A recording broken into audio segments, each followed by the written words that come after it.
Furiosa is a good movie.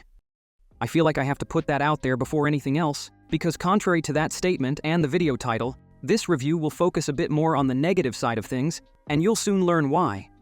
But before all that, I can't stress this enough. This movie is not bad at all, very far from it.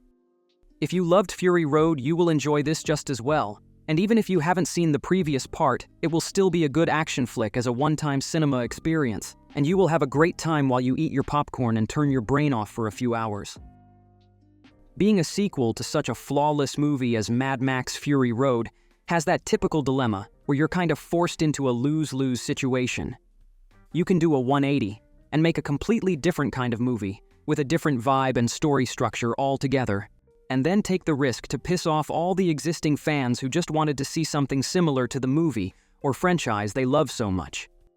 Or you can try to replicate your predecessor's style and success as much as possible, but with a movie that knew exactly what it wanted to be, and then just perfected it to the limit like Fury Road.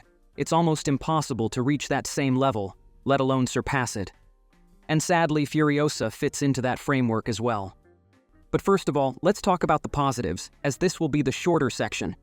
Not because it has less positives than negatives, but simply it's just not that interesting to talk about them in comparison. What works just works, and most of the good stuff was just directly taken from Fury Road, where we praised it to death already years ago. The world looks painfully barren but rich and lived in at the same time. The action is just as badass and gruesome as in the last one. The different vehicles and their sound design is still a wet dream to any car fanatics, whose eyes start to twitch anytime they hear the word electric. The war boys are just as entertaining as in the last movie, and now that they fight on our side, you can root for them even more. And for the cherry on top, visually this movie looks almost as gorgeous as Fury Road. From a technical standpoint, it is perfect. I want to take some time here to talk about the actors a bit, starting with Anya Taylor-Joy. I had a little bit of skepticism in me when I first heard that she will be the one to portray young Furiosa, as I always saw her as this skinny, somewhat fragile girl who gives off this elegant, quiet, creepy vibe that makes me question if she will just stab me in the back with a tender smile the moment I turn my back to her, not as the type who goes on a bloody revenge quest, taking out 3 big guys at once in hand-to-hand combat, while driving a giant iron death machine and shooting out the window one-handed with a shotgun. But once I saw the first trailer and heard her say this one line, I want them back. I want them back! I knew she will be perfect. And I'm glad to say, I wasn't wrong. I'm not this satisfied with how they chose to write her character and her story, but that has nothing on the actress. I loved how they didn't focus on hand-to-hand combat, as that would have been just a bit hard to believe, but instead she stood her ground with her gun-handling skills, mechanical expertise and quick thinking, and situational awareness during battle. She was great, and there wasn't a single moment during the movie where I didn't fully believe that this is young Furiosa I see on the screen. The other lead of the movie was Chris Hemsworth, and I saw a lot more disagreement when it comes to him.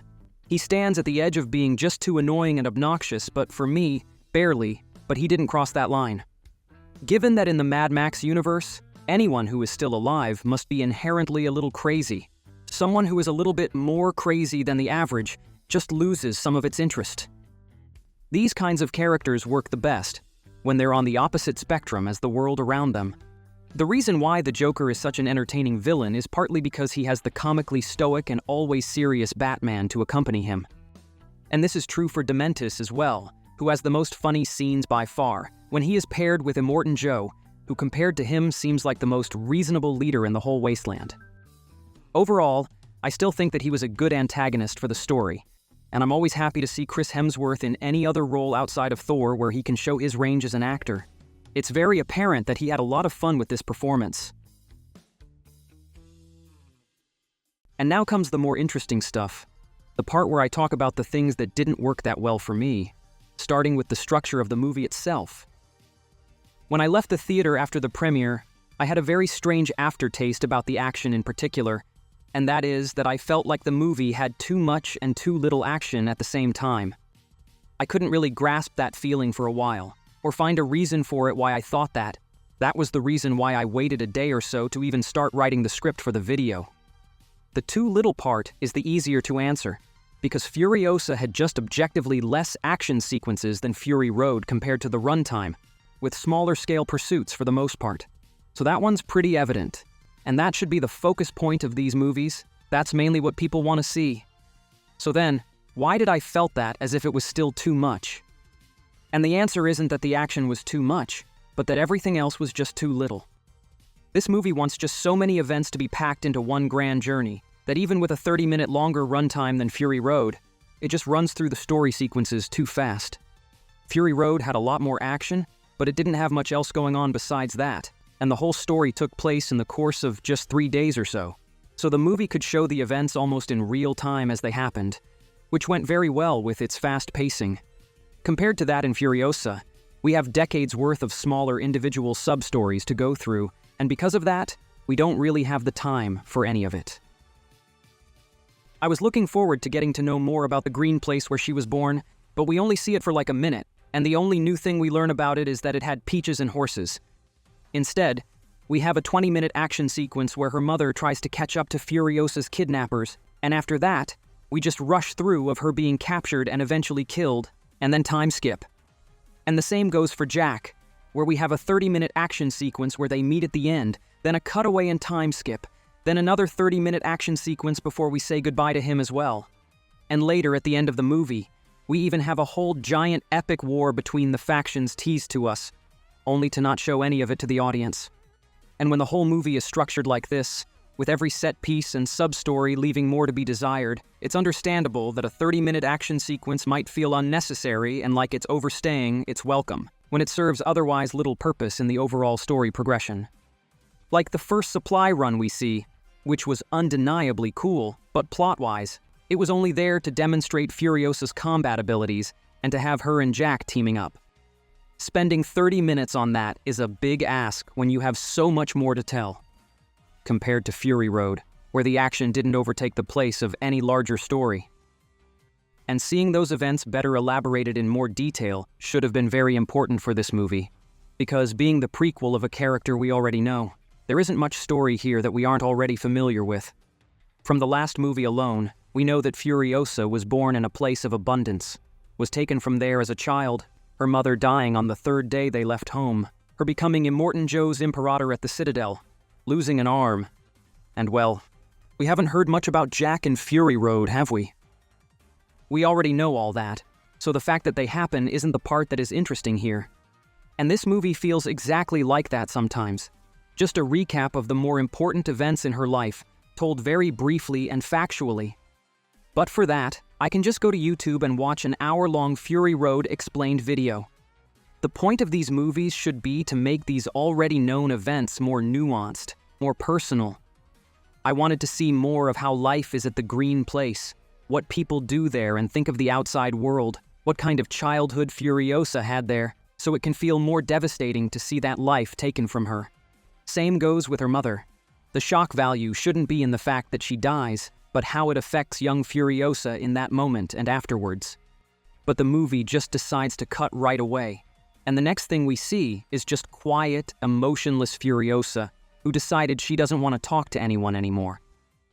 I don't know what this movie's deal is with cutting away before every single emotional peak it would have. It's really strange to me. It happens as well after she joins Jack. We never see them talk or work together again until their final mission. So there isn't any emotional connection with the audience when he dies, and after Furiosa finally escapes, losing an arm in the process, she just faints, and we cut away. Again. And by the time she wakes up, she just goes on with her usual revenge shenanigans. And then finally, we got to the finale. She captures Dementus, has him at gunpoint, and you can probably figure out how that situation culminates. In yet another cutaway. And it isn't even a bad cutaway to end the story necessarily. We just had so many cutaways to that point that it becomes just comical after a while. I don't know when was the last time I saw a movie do that. It's really interesting why they chose to go that route, because I really think that a lot of the movie's smaller problems come from that decision. The long journey that feels a bit rushed because the story segments don't have time to breathe, the action scenes that can feel a bit too long and unnecessary, and why the character of Furiosa generally can come across as emotionless and boring for a lot of people. We don't have the chance to see her more emotional side, because we just cut away from it constantly. We're so hyper-focused on telling the plot itself that in the process, we forgot to actually characterize our protagonist in it.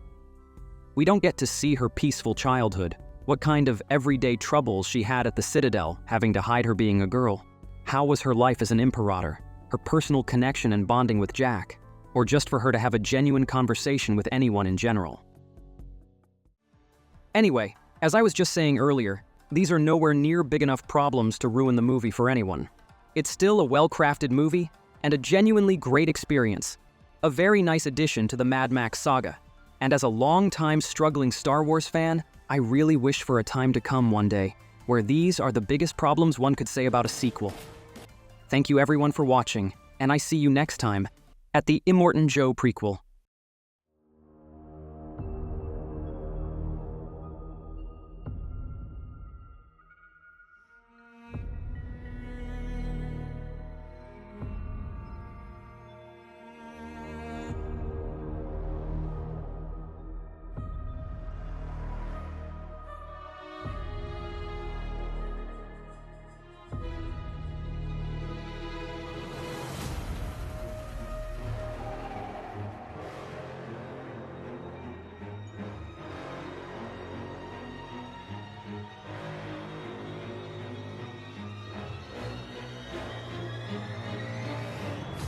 Cheeseburgers.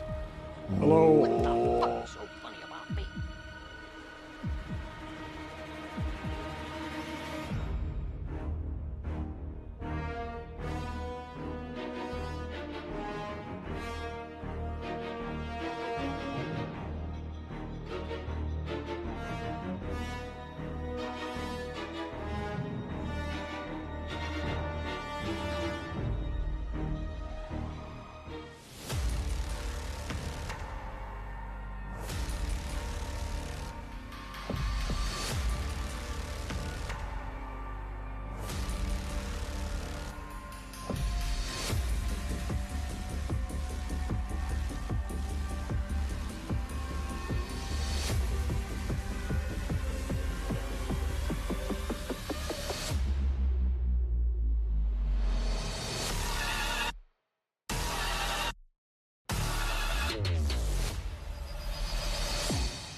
You look amazing!